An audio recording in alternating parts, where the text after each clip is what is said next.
El verso 50 del capítulo 23 de San Lucas dice que había un varón llamado José de Arimatea, ciudad de Judea, el cual era miembro del concilio, era un varón bueno y justo.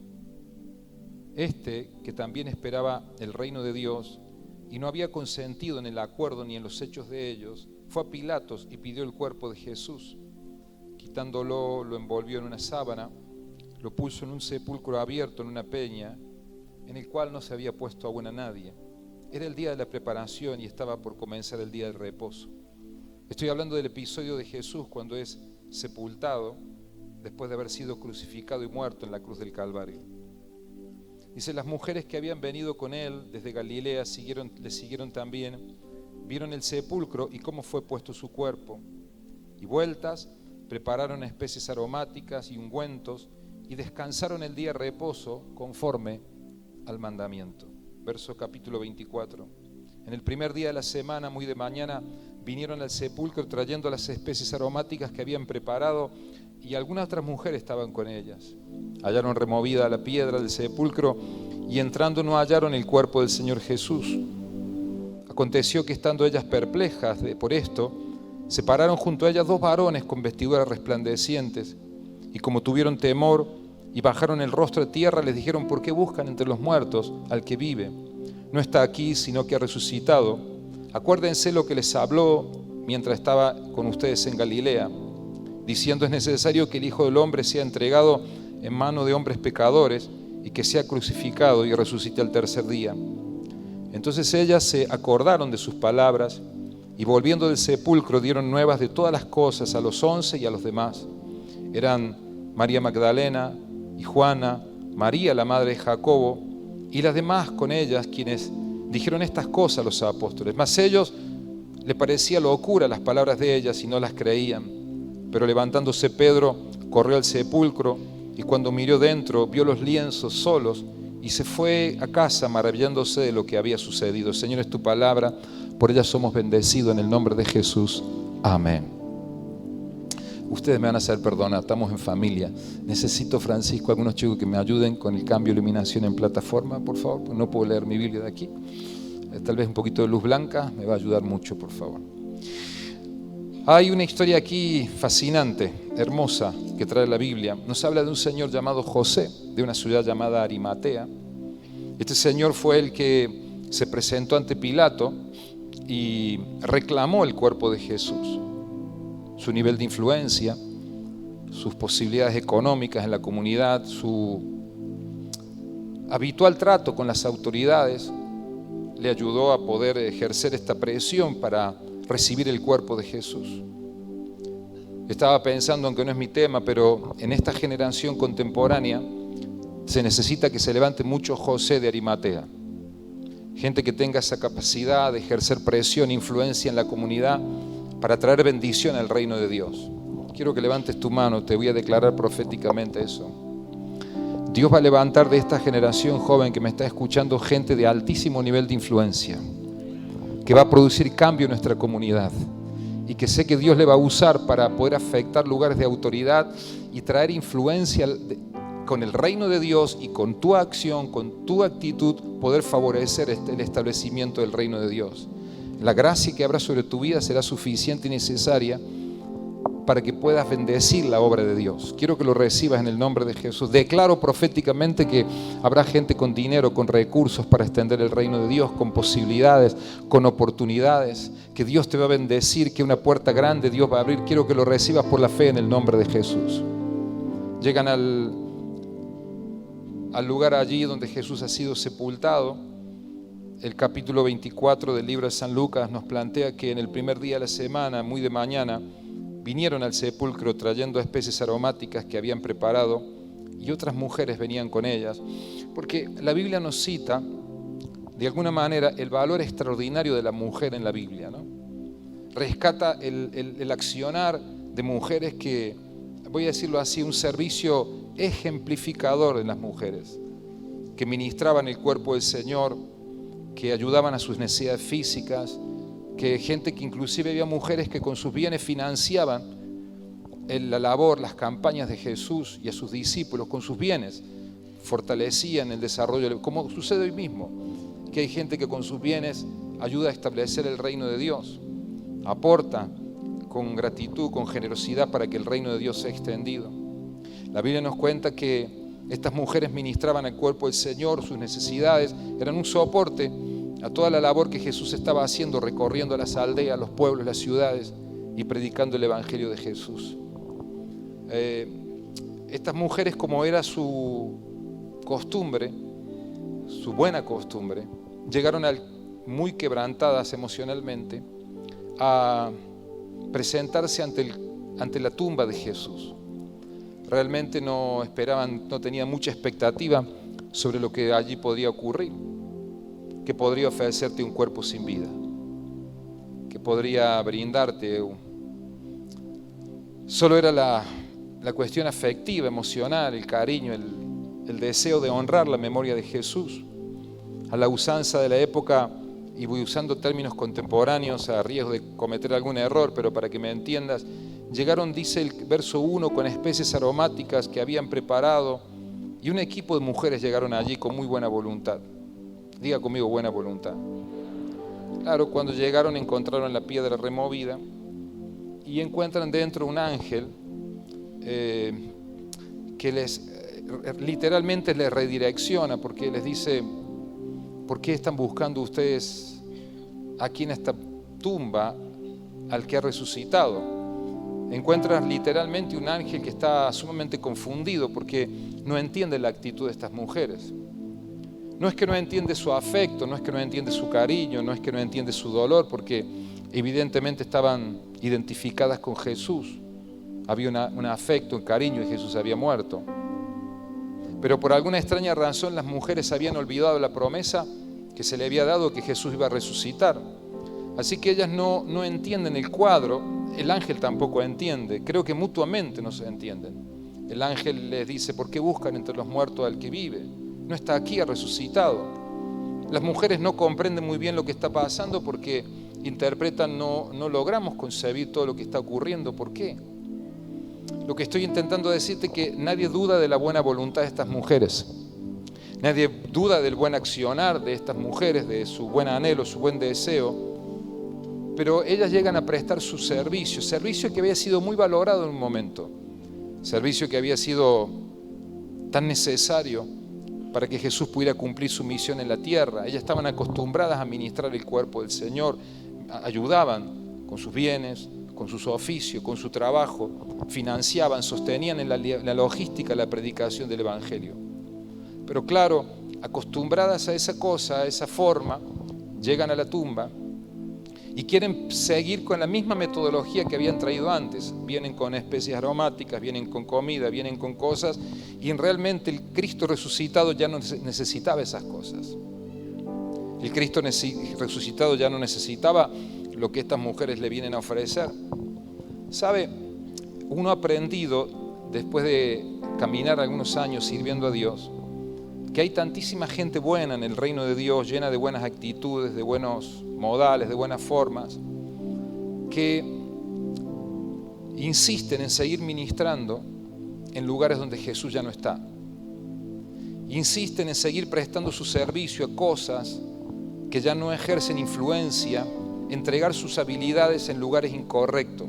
Es decir, todo nuestro propósito en la vida entregado en algo muerto, cosas que ya no producen resultados, cosas donde Dios se ha ido hace rato y Jesús no está allí. Métodos viejos, costumbres que se siguen desarrollando, literalmente cuidando tumbas vacías, ideas donde ya no hay productividad, lugares secos. Pastor, defíname eso, no lo entiendo muy bien, intentaré hacerlo. Conocer dónde está el cuerpo de Jesús es conocer cuál es el lugar de tu asignación divina. Estoy intentando decirte que hay gente que sigue caminando con cosas que algún día le funcionaron pero ya no te funcionan. Es más, hay gente que está ligada a un pasado de decepciones, de derrota, de frustración, y siguen rindiéndole honores a eso, siguen cultivando el honor, la honra a cosas que te han hecho mucho daño, relaciones que un día le diste gran valor, que le brindaste tanto tiempo, tanta atención, pero que tuvieron un final tan destructivo, tan perjudicial para vos, amistades, noviazgos, cuestiones afectivas, sentimentales, y todavía pretendes seguir brindándole honra y afecto a cosas que te han dañado durante tanto tiempo. Y si crees que allí está la fuente de tu bendición y vives anhelándolo, pensando que si pudieras llegar a conquistar eso nuevamente sería el éxito que tú necesitas, pero Dios ya no está allí. Es por eso que se aparece el ángel y dice, ¿por qué me buscan aquí? No lo busquen aquí. Porque cuando tú te congregas en una iglesia, prestas tu corazón y tu servicio allí, y lo haces con honestidad de corazón y motivaciones nobles, siempre encontrarás de esa plataforma, de ese púlpito, una palabra rectora que guiará tu vida y te va a redireccionar. Un ministerio profético tiene esa envergadura y esa consistencia. Una iglesia con una palabra revelada te da a conocer dónde está el cuerpo de Jesús. Porque, muchachos y chicas, es peligroso moverse en lo natural. Es peligroso moverse en formas sin revelación de Dios que no te llevan a alcanzar la plenitud de lo que Dios quiere hacer con tu vida. Yo he visto padres que arrastran a su familia a la improductividad siguiendo fórmulas viejas, insistiendo casi hasta el asombro, hasta el hartazgo, visitar tumbas vacías. Por eso hay tanta gente que se siente improductivo, porque en el Evangelio en realidad las cosas no se logran por obras, se logran por fe. Claro que las obras tienen trascendencia, pero nuestra fe depende de eso, de la fe. Entonces, movernos en revelación en el reino de Dios es vital. Voy a explicarte algo. Cuando te mueves, moverse sin revelación en el reino de Dios hace que dentro del cuerpo de Cristo haya gente que se considere que son estrellas y que sus necesidades son más importantes, sus necesidades personales son más importantes que la del resto, por eso no ministran el cuerpo del Señor. Yo he encontrado gente que ha comenzado muy bien su servicio a Dios, he encontrado gente que ha comenzado muy bien cantando a Dios, desarrollando un ministerio, una labor, un trabajo, pero luego, haber perdido la comunión con Dios, interpretan que son ellos los que hacen lo que hacen, es por su éxito, su capacidad, su éxito, su disco fue exitoso por ellos, su mensaje fue exitoso por ellos, su labor en la iglesia fue exitoso por ellos. Entonces, cuando tú pierdes revelación, eso hace que en el reino de Dios haya gente que se consideran estrellas, pierden el corazón enseñable, ya no valoran el hecho de congregarse en la iglesia. Si vienen, vienen, y si no vienen, no vienen. Pero aún así pretenden seguir sirviendo a Dios con cierto grado de éxito, de influencia. Te recomiendo alejarte de esa gente porque te va a traer maldición. Va a dañar tu relación con Dios, te va a hacer daño.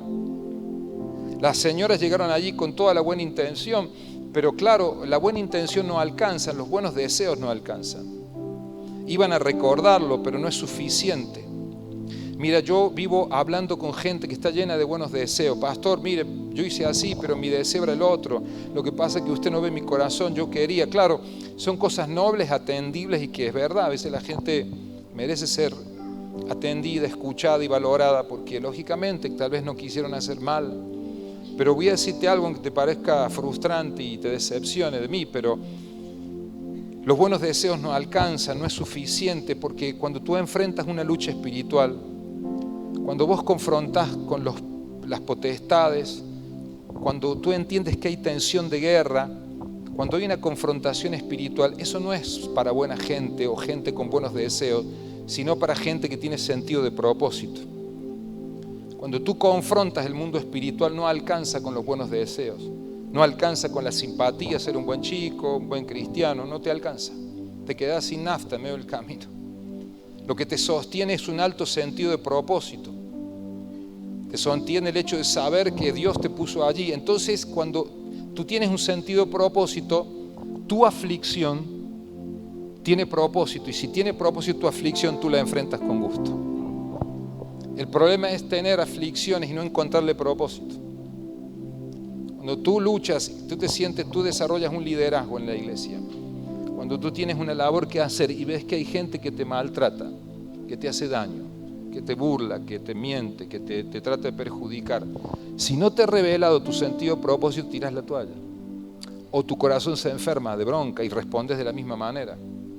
Ahora, cuando sabes que está dentro de un propósito, tranquilo, son empleados de tu destino.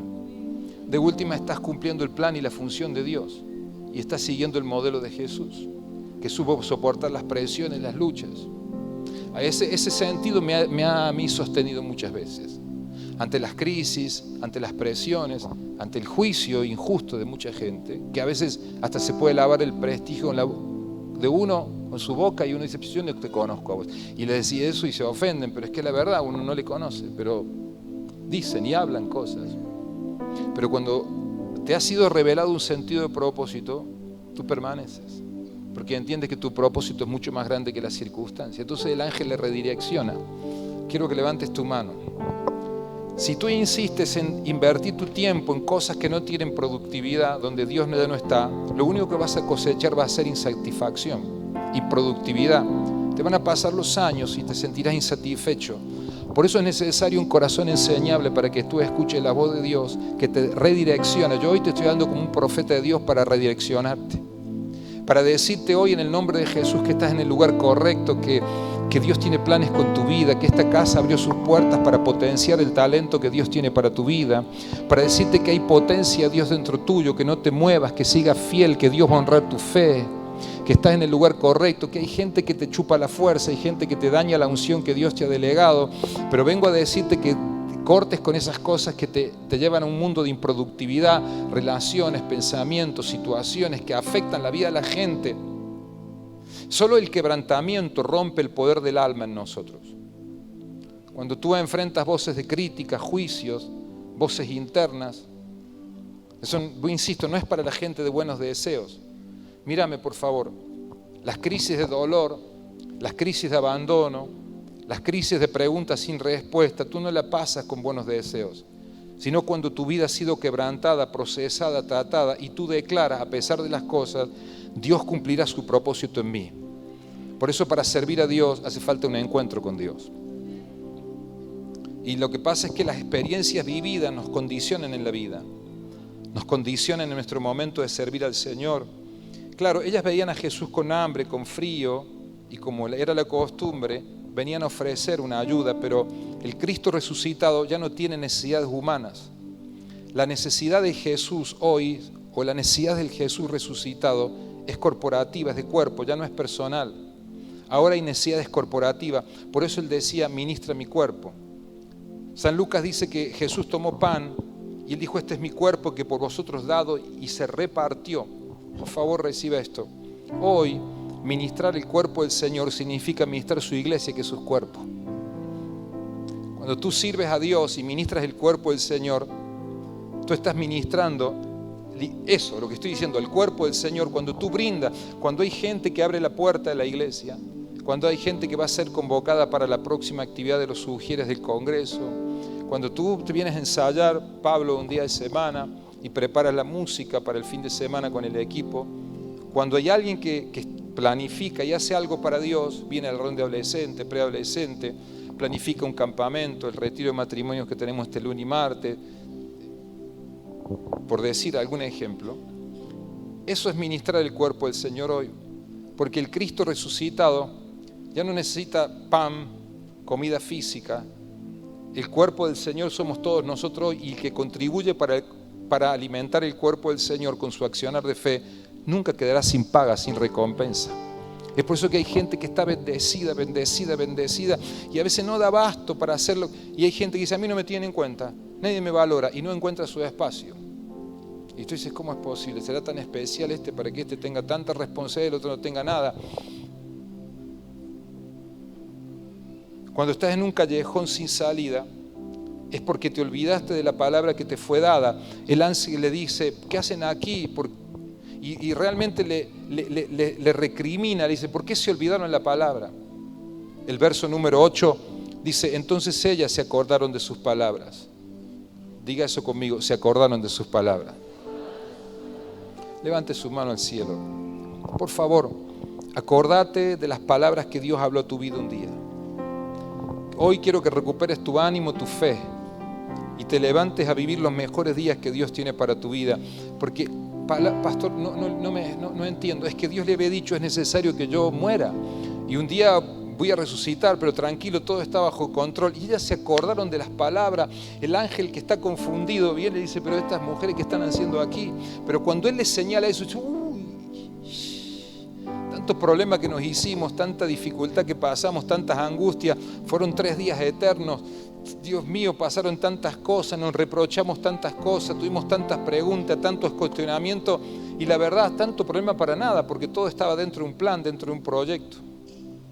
Voy a decirte algo, recuerda la palabra que Dios te habló, Él te levantará, tendrás una salida, nuevas fuerzas vendrán sobre ti, poder vendrá sobre ti, unción vendrá sobre ti. Antes que el diablo se ría de vos, siempre Dios hará un milagro y te sacará en victoria si le crees a Dios.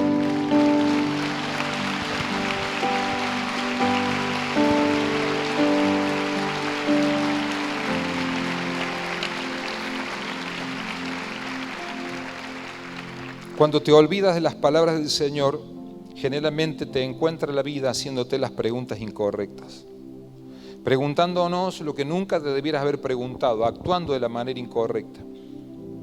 Ese día ellos debieran haber estado preparando una comida para el rey, preparando la cena. Más adelante, en los versículos que siguen, Jesús pregunta, ¿tienen algo para comer? Y él mismo tuvo que preparar la cena, porque ese no era día de lamento, era día de gozo. Así debió haber sido la historia. Señores, la iglesia debe estar gozosa, feliz, porque el Maestro viene pronto. La iglesia, estoy hablando de la iglesia gloriosa de Dios. Estamos preparando la cena, la mesa a nuestro Rey. Y quiero decretar algo, tú no eres víctima, eres un guerrero de Dios. Y te voy a decir algo, aunque vayas a una tumba, Él te hará volver, porque Él tiene una mesa preparada para vos. El ángel les redirecciona y les orienta. Yo no sé cuántos están aquí con preguntas sin respuestas. Pero voy a decirte algo, Dios tiene lo mejor para tu vida. No abandones, no tires la toalla, Dios te va a honrar, Dios va a bendecir tu vida. No te rindas, el Señor te va a levantar, te va a dar gracia a Dios. Y te voy a decir algo mucho mejor. El otro día conversaba con alguien, ¿no? Y en el afán de contarme sobre un proyecto, sobre la idea, me estaba escribiéndome unas cositas ahí y me decía, porque de esa manera no sería un culto más. Y yo me quedé, le digo, ¿te puedo preguntar cuántos años tenés? Me dijo, 23. Ajá. Y los dejé que siguiera hablando. Y me contó sus problemas. 2 veces apeló a la siguiente expresión, que no sea un culto más. Y le digo, mira, te voy a explicar algo. Yo nunca he tenido el concepto de un culto más. ¿Culto a qué le llamas vos? A la reunión, cuando venimos a la iglesia llamas culto. Vamos al culto. A eso le llamas a la reunión. Bueno, para mí nunca ha sido una reunión más. Nunca vine con ese concepto de que sea una reunión más. Siempre creí que cuando venía a la iglesia venía para que Dios me sorprendiera, Dios me hablara, que Dios impactara con una palabra. Después, claro, uno puede tener diferentes percepciones de lo que ocurre, pero cuando tenés la actitud correcta, siempre percibís que Dios está allí para bendecirte y venís a darle gloria y honra al Señor.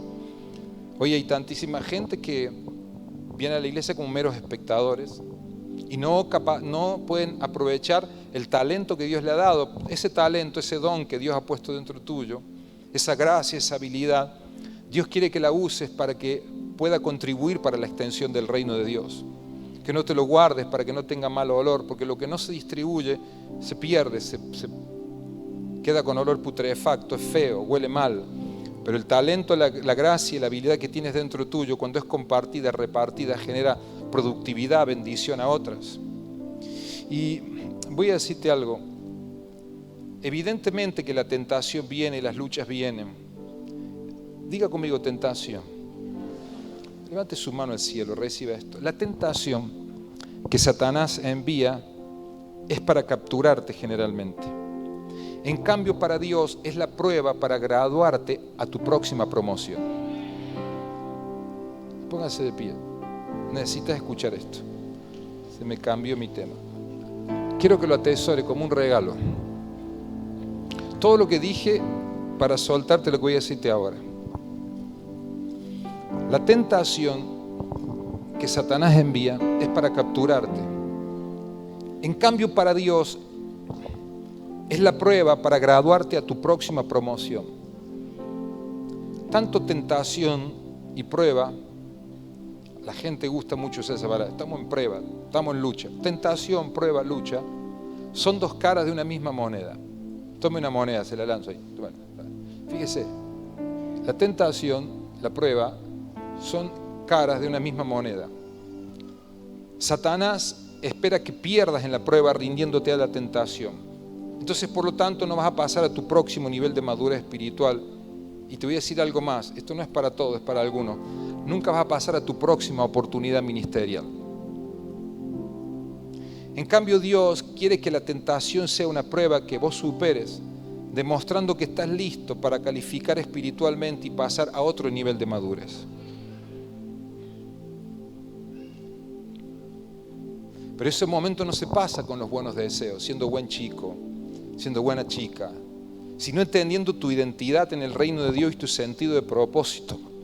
Dios tiene planes con tu vida. Dios tiene sueños con tu vida. Y yo quiero decretar en este primer sábado de marzo que será un marzo lleno de oportunidades, de puertas abiertas si le crees a Dios. Que Dios va a honrar tu fe, Dios te va a bendecir. Santiago dice en el capítulo 1, versos 2 y 4, dice lo siguiente en la escritura. Hermanos míos, bueno, había pedido una versión más actual para no leer la antigua, pero bueno, sé que no pudieron. Hermanos míos, tengan por sumo gozo cuando se hallen en pruebas. Mas tenga la paciencia su obra completa para que sean perfectos y cabales sin que les falte cosa alguna. Mas tenga la paciencia su obra completa para que sean perfectos y cabales sin que falte cosa alguna. Está costando fluir con los muchachos del texto bíblico, no importa. Quiero decirte algo. Ese pasar de prueba va a fortalecer tu carácter y te va a levantar y te va a honrar Dios. El sábado pasado, antes de presentar aquí al pastor Isaías que predicó, le compartí algo que Dios me dio el jueves anterior, Génesis 41, verso 1. Dice la Biblia, el rey mandó a llamar a José y de inmediato lo sacaron de la cárcel. Entonces José se afeitó, se cambió de ropa y luego se presentó ante el rey. El rey mandó a llamar a José y de inmediato lo sacaron de la cárcel. Entonces José se afeitó, se cambió de ropa y luego se presentó ante el rey. Creo que recibas esto. Fueron tantos años de postergación. Fueron tantos años de ingratitud. Fueron tantas cosas que le pasaron a este hombre. El ser entregado por sus hermanos. Le intentaron matar, le intentaron perjudicar, hacerle tanto daño. Hasta que llegó un día, una mañana, yo no sé si lo esperaba él, pero ese día alguien le dijo, prepárate porque Faraón te llama, necesita tu ayuda. Y ese día José, el día en que se iba a afeitar, el día que estaba preparado para iniciar una nueva etapa en su vida, tal vez no lo esperaba, pero ese día se afeitó, se cambió de ropa y se iría de la cárcel para no volver nunca más, porque ese día se transformaría en el segundo en el orden de autoridad después de Faraón. Fue un día, así de repente, Dios cambió las cosas. Quiero que levantes tu mano al cielo. Tienes una cita divina, Dios va a honrar tu fe. Esa cita divina va a llevar a que tengas final tu tiempo de esclavitud y comencemos un tiempo de gobierno, de autoridad, de dominio. Quiero que lo recibas en el nombre de Jesucristo. Por el poder de la palabra, lo atrapes por la fe. En el nombre precioso de Jesucristo, el Rey de Gloria. Oro que Dios te bendiga, que una puerta grande Dios abra en tu favor. No sé cuántos están recibiendo esta palabra, pero quiero que la recibas. Tantos años de esfuerzo, de empeño, de sacrificio. Dios te va a honrar, Dios te va a bendecir, el Señor te va a levantar. Nuevas fuerzas vendrán sobre tu vida. Gracia de Dios vendrá sobre ti. En el nombre precioso de Jesucristo. Había que prepararse para una cita con el rey. Llegaría el día del final de la esclavitud y comenzaría un tiempo de gobierno. Quiero declarar en el nombre de Jesús que tu alto sentido de propósito y haber invertido tu tiempo y tu esfuerzo a donde está el Rey vivo, donde Dios está, traerá productividad extrema a tu vida. Por eso quiero pedirte que le pegue una patada a tantas cosas que te aferran a un pasado de frustración. a cosas que ya no te funcionan, que no tienen productividad, y camines en lo que Dios te está direccionando en el nombre de Jesucristo. De hecho, vamos a vivir el congreso más lindo que hayamos vivido en toda la historia de esta iglesia. Dios nos va a bendecir, Valiente va a ser un congreso poderoso. Declaramos que el estadio estará lleno, que vendrán jóvenes del norte, del sur, del este, del oeste, que puertas se abrirán, que recursos van a venir, que habrá miles de inscriptos, que no daremos abasto para recibir a tanta gente, que será el congreso de la alegría, de la fe, de la paz, de la restauración, de la vida, en el nombre de Jesucristo, que algo poderoso Dios va a hacer.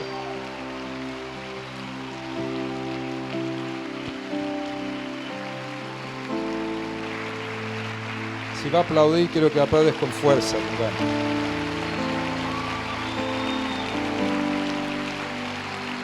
Se podría escuchar más fuerte ese aplauso.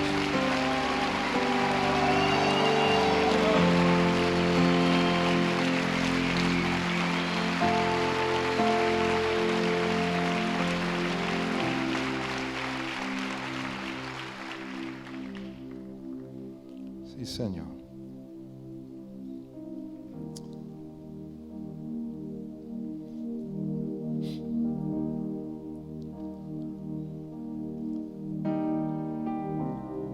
Dije que el quebrantamiento rompe el poder del alma en nosotros, lo almático, donde residen los sentimientos. Mucha gente a veces no es exitosa en el reino de Dios ni en su servicio al Señor. Tantos chicos ligados a relaciones incorrectas, visitando tumbas vacías. Hay cosas que ya no te convienen, hay cosas que tal vez en alguna época de tu vida te funcionaron, pero Dios no está allí.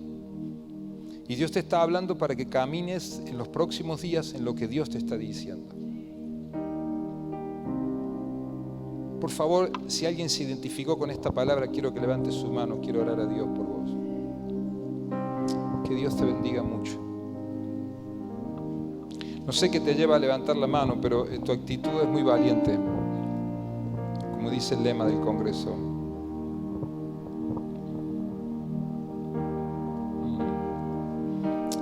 Quiero declarar en el nombre de Jesús que Dios te va a bendecir, que nuevas fuerzas vendrán.